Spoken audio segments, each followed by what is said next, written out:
Hey everyone, my name is Rooster and welcome back to Mechabellum. In today's video, I want to highlight the biggest unit that we have, the WARFACTOry. And this is some foreshadowing, but that thing can get very scary, especially with the improved variant card. Now, let's have a quick look at the packs here. My opponent has a pretty good elite pack. I definitely would try and pick that. Love that specialist, as you may know. Now, for me,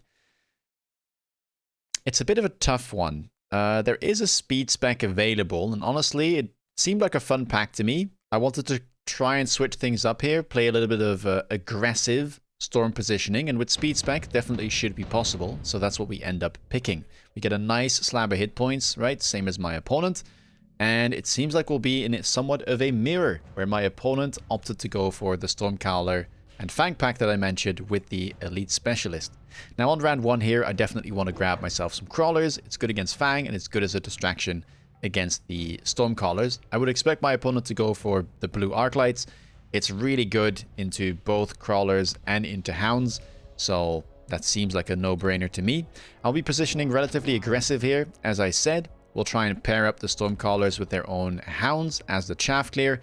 And then one Crawler in front to try and distract the Stormcallers, and one Crawler kind of as a second wave, arriving a little bit later. Nice bit is that I do have Stormcaller into Fang, so that should be favorable. Let's see how this goes. We get the insta-lock. Very nice, but so does my opponent's Arclight, and that is what he opted to go for.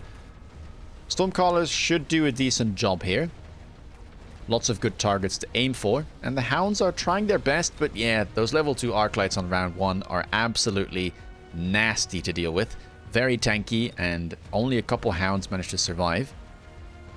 Stormcallers are helping out though, and so we will get a debuff. Perhaps we can kill this other Arclight. I'll speed things up as the Hounds are making their way over, trying to kill those Stormcallers. Arclight will go down, but Stormcallers will swiftly deal with my Hounds, and well, my Stormcallers, sorry, will definitely not swiftly deal with that one Fang that was still alive. And that means my opponent will win by a margin of 1 Stormcaller. Not too bad though.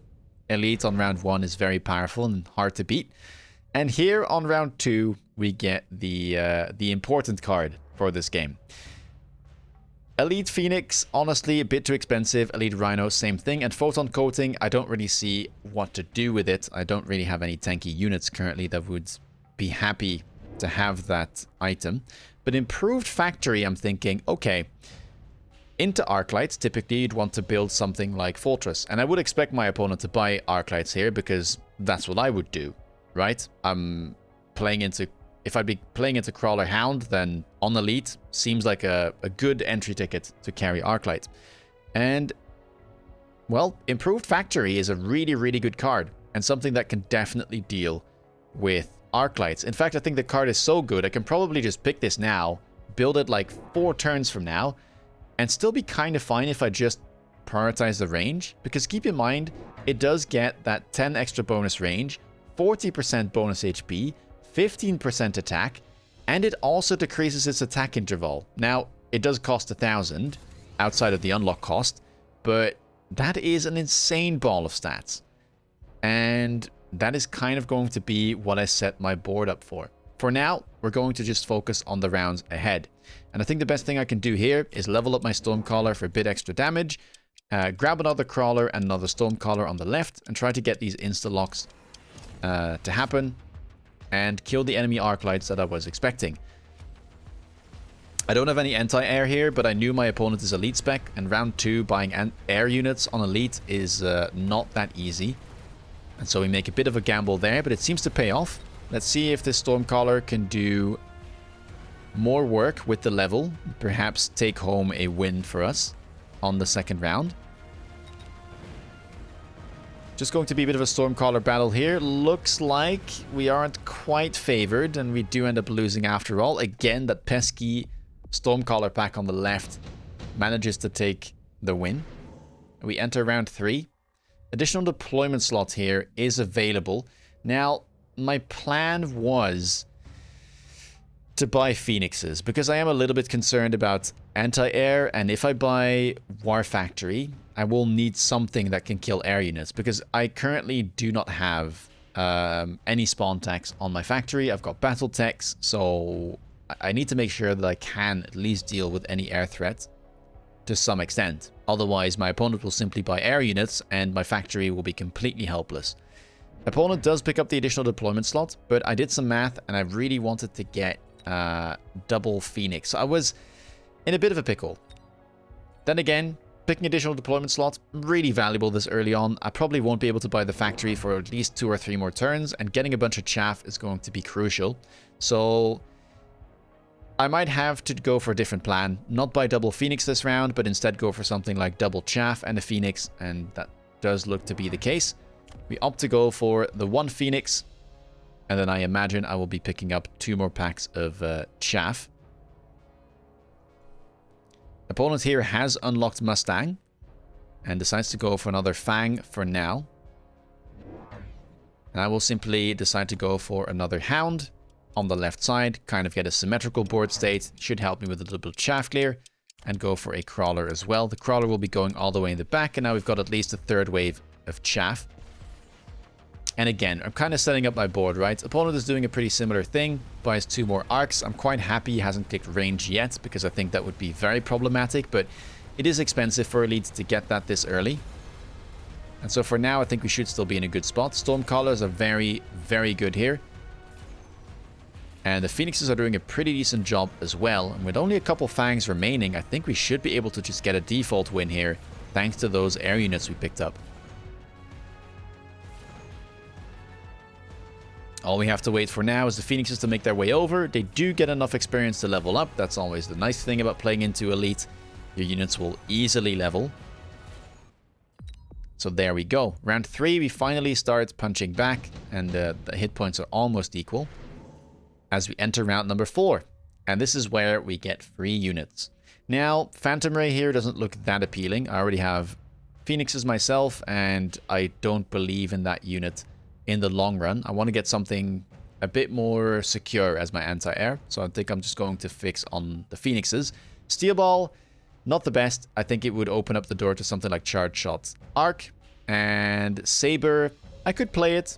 It does sell for a lot, but I think the one thing I still miss is Chaff Clear. And double blue Tarantula definitely will solve that problem for me. Tarantula doesn't care about something like Shielded Fang popping up later on, and it should just provide, yeah, really solid chaff clear for my factories when I get them. And that is what I decide to pick up. Just grab the double Tarantulas, give them range immediately, grab another Phoenix to make sure that I have one on the left. And then we can grab another Crawler there as well if we want to. I do decide to level up my Phoenix on the right side, which means that I actually don't make use of my 3rd deployment from the additional deployment slot. And let's see how this goes. Opponent picks up the Saber, and this looks kind of scary here. I mean, I didn't really keep this in mind as an option, but I don't think there's much I could do about it anyway. Kind of hard to deal with the level 5 Saber. We'll have to see if we can kill it. We do have a Stormcaller there and a level 1 Phoenix, but I think my right side would be much happier to deal with it. Might have to level up this Stormcaller later on. I am happy my opponent is not missiling me here, by the way, because they would have had a decently good missile. We'll probably have to put some chaff in front of that next turn if I can. And let's see how this goes. Phoenixes are locked on, so are some of my Stormcallers, but man, that thing is tanky in capital letters. 74k hit points. That's, yeah, rough to deal with. Also picked up some Marksman, and that is just going to get rid of my Phoenixes. And, well, the Tarantula, I think, got locked onto the Saber, which meant that the late blue Crawlers trickled in and are now debuffing me. And that will be the round going over to my opponent. Not losing too many hit points, though, and I'm still in the process of setting up, so I'm not too upset about this round so far. Round number 5, nothing here looks really that appealing. Quick cooldown, no use in picking it. We don't have that many spells. And, well, I'm not planning to play any of the other cards here. Won't be playing any giants that can fit items. This is still going to be a setup round for me. I decided to pick up the range on the Phoenixes to try and keep them alive. And it'll definitely be useful once I get the factories on the board. And this is where we just try and make use of our deployments. Bit of a passive round, but I'm still healthy. If I lose the round in a similar way, that's completely fine. I should be sitting at around 3k next turn, and then we can really start, well, just snowballing, right? As we buy a factory. I keep 400 in the bank. We add more chaff on the front line. That way we can't get missiled. And all systems are a go. Hopefully I can just save myself as many hit points here as possible. And then we should be in a completely fine spot. Opponent did pick up the Mustang production line. So, I mean, of course you can see that I picked Improved Factory. And so I do think that he was waiting, biding his time to buy probably a melter to counter it. But that's a matchup I'm fine with. I think Improved Factory, especially in a setup like this, can definitely contest Melter. It will only have 5 less range. And that should be plenty to be able to have a chance at winning. Again, left side, similar thing. At least we do kill the Saber as we leveled the Stormcaller. And right side will lose as well. Again, the Crawlers trickled in, but that's something that we will be able to fix next time. Let me go down to about, 2,700 there, losing about 800 hit points. Round number 6. Okay, here we go. Intensive training is available, and I thought, maybe I can pick this up and just build the level 2 factory right away. However, Improved Factory is rather expensive, you would find out. And so, well, I buy the factory, you can see it there. But, yeah, I don't have the money to give it range and level it. And still get my deployments down. So we'll have to make a bit of a tough choice here. Opponent goes for the intensive training as well. And I might just have to not use my intensive training. It feels kind of bad, but I think I absolutely need the range. And I think level 1 Improved Factory, honestly, should be able to deal with this enemy board. And if it kills that Saber plus a couple Arc Lights, it will likely just level anyway. And then maybe we can make a level 3 factory instead next turn. Opponent goes for a big play himself, does opt to grab himself a melting point. That'll be fitted with the Mustang production item, and maybe he'll even make it level 3. I think picking up range here would be quite useful though. The level 2 melter is definitely just a nice addition to that board. He already has solid shaft clear, and well, he knows that I'm likely to get something big, and even if I don't, the melter is still going to be somewhat okay into these level 2 tarantulas. This round, I don't use the intensive. I opt to go for range on factory, and that is going to be my round. But at least we've got one of our carries onto the board. I do not run efficient maintenance, by the way, but I don't think that tech is worth taking. Especially if you just run one for our factory for a little bit. It is simply going to be way better for you to invest into other techs. And yeah, let's see how this goes. A factory, by the way, 150 range, and that is without a tower bonus. And it will swiftly dispatch of that level 5 Saber, and with that, look at that XP bar.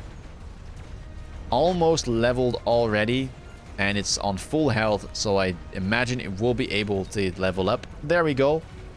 Easy as that. There is still a level 3 melter to be dealt with though.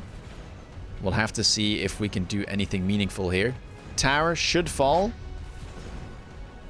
Both of them will go down at the same time, but the one thing I do have going here is I have a massive range advantage. That's a level 3 melter, but one thing it doesn't have is range. And so even though it will lock on, just look at that damage. 210,000 damage already on the turn it came out, and it's only level 1. But not for long, as now we have the level available. And on this turn we get more free units. Scorpions show up. I was a bit afraid of this. I think Siege Mode Acid could possibly be a problem for me, but can't really change much about that. And nothing seems tempting. Most of these units will simply lose to the melters, and I don't need more chaff clear. I think I will trust my WARFACTORY and my spiders to do the trick. So instead, we buy the fortress and we sell it. And that allows us to get a level 3 factory with the use of that intensive training we picked up. I still have money as well to grab another spider, get the high explosive ammo against the fangs, because I was a bit afraid of something like shielded fang, and yeah, just grab ourselves more chaff. Look at the amount of chaff we have in the back line. And this is really important, right? I don't need that many factories. This one guy will probably be enough for at least one more turn. And all I just need to do is protect it. So get some more chaff in, maybe go for loose formation eventually into those arc lights, and I should be just fine. Opponent does pick up the scorpions, but when I took a look at his techs, he didn't have acid and he didn't have siege mode either. So suddenly this didn't look too scary. Does grab the range on the melters though, and grabs another melter in the middle as well. And we'll have to see how this goes. Right side is still probably going to lose, but that's fine by me. I think we stall for long enough, and the left side is really where the interesting stuff is happening. So round number 7, let's see how this factory will fare, having 2 more levels. By the way, I should really take attack enhancements and defense enhancements here, but I simply didn't have the money, and I really was being greedy and wanting to get my deployments down.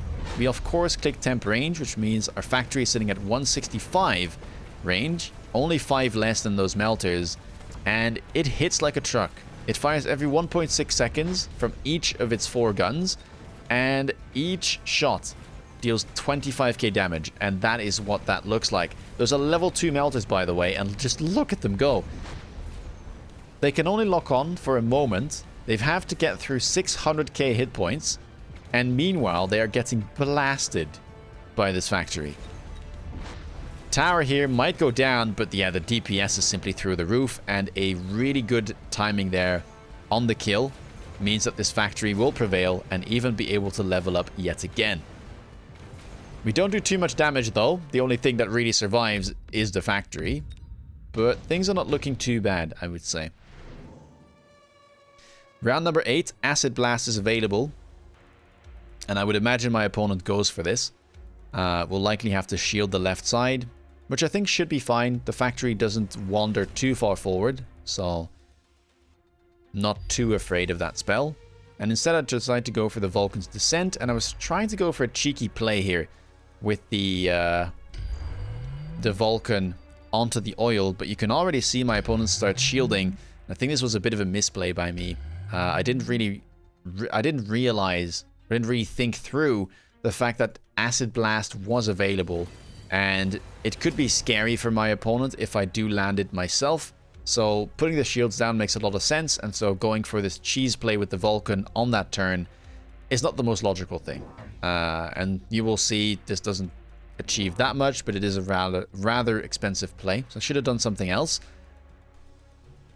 We just decided to pick up more chaff here, and I'm not quite ready to buy another factory. Instead, we level up this factory yet again for a level 4 factory now, and I should probably grab at least one of the enhancements if I can. Temp range is very important here, of course, and even oil is being added to the mix for my opponent. Also grabs himself the electromagnetic barrage, which if it hits my factory will definitely make a big difference.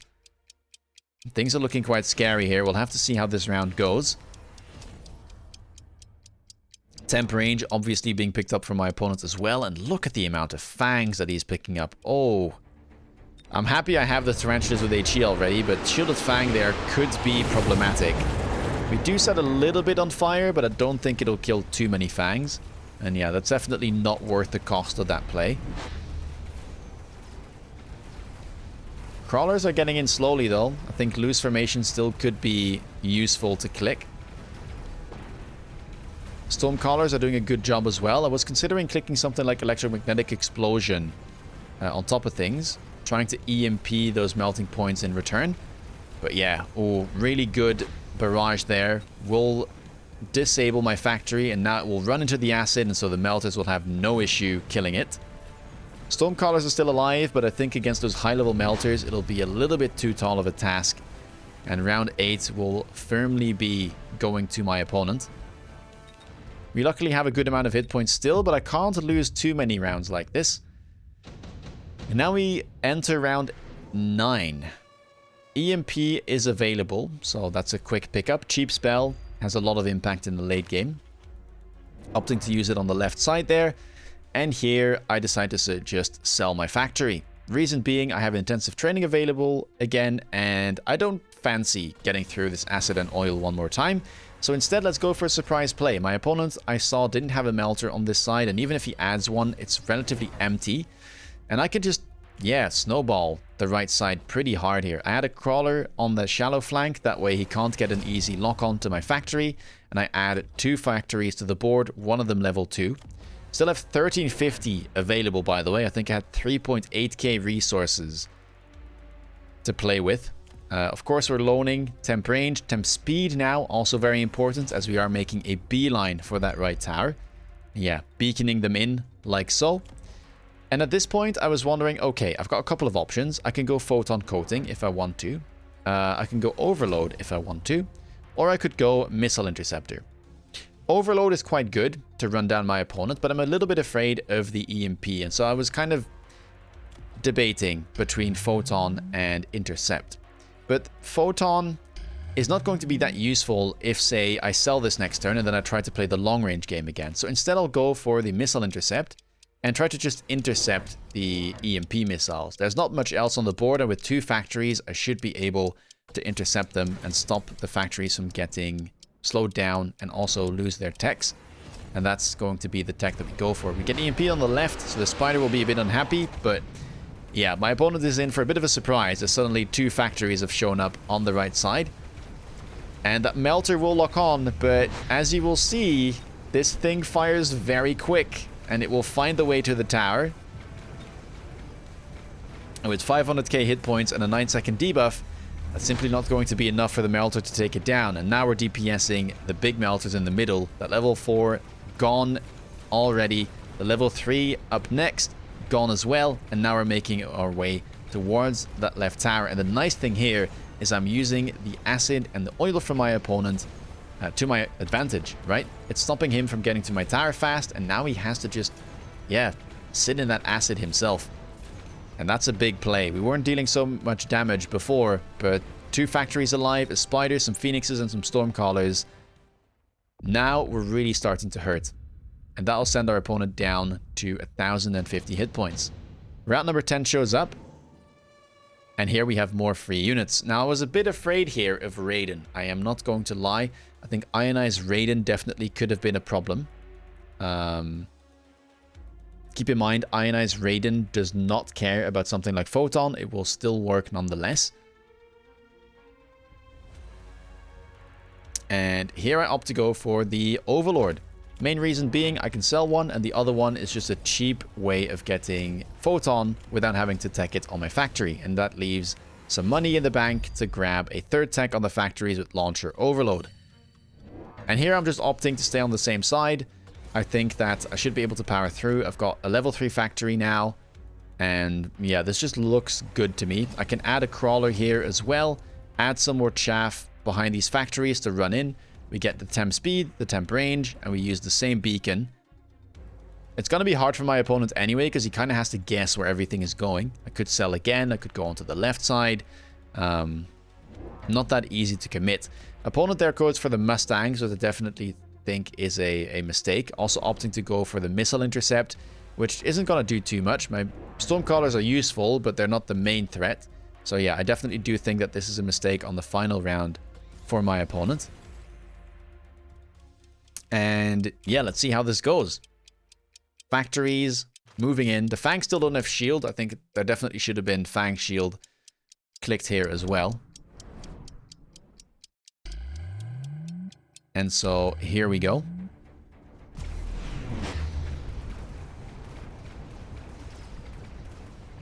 I mean, look at these factories. Aren't they the scariest thing you've ever seen? Oh my days. By this point, by the way, I do have double defense enhancement, so that level 3 War Factory is sitting at 800,000 hit points. And with the overload, it fires every 0.8 seconds from its 4 guns. And that is simply going to be too much. That tower instantly gone. Look at the amount of units we still have. And so now we are moving in. And honestly, looking at this, I don't think Ionized Raiden would have made any difference. There is so much chaff running in that the Ionized Raiden would never be able to connect anyway. And I think the Phoenixes would be sitting very safe in the back and be able to kill that Ionized Raiden. So as much as Mustang definitely isn't the play, I don't think there's an easy way for my opponent to win here. This is simply really tough to deal with. one thing he definitely could have changed is try to shield the fangs, but it is always a bit tricky when I already have HE tarantulas, and that's one of those units that doesn't care too much about something like the shield fangs. And yeah, leveling the tower, probably something that he should do as well, but it's expensive, and yeah, I get it. Leveling the melters is definitely relatively useful too. This is a crazy amount of hit points, and so you need the high level melters to be able to have a chance at DPSing them down. But yeah, look at the amount of chaff I have, right? And he can't missile it. He tried, but the missile interceptor simply will, save the factories. And with the amount of speed and the amount of DPS that these guys have, it is going to be real tough to defend your towers. Anyway, let me know what you think of this game down below. Have you played Improved Factory? Is Factory your favorite unit? Let me know. If you want to stay up to date with my latest content, please do consider subscribing, and check me out on Twitch if you want to see me play live. With that being said, take care guys, and see you in the next video. Bye bye.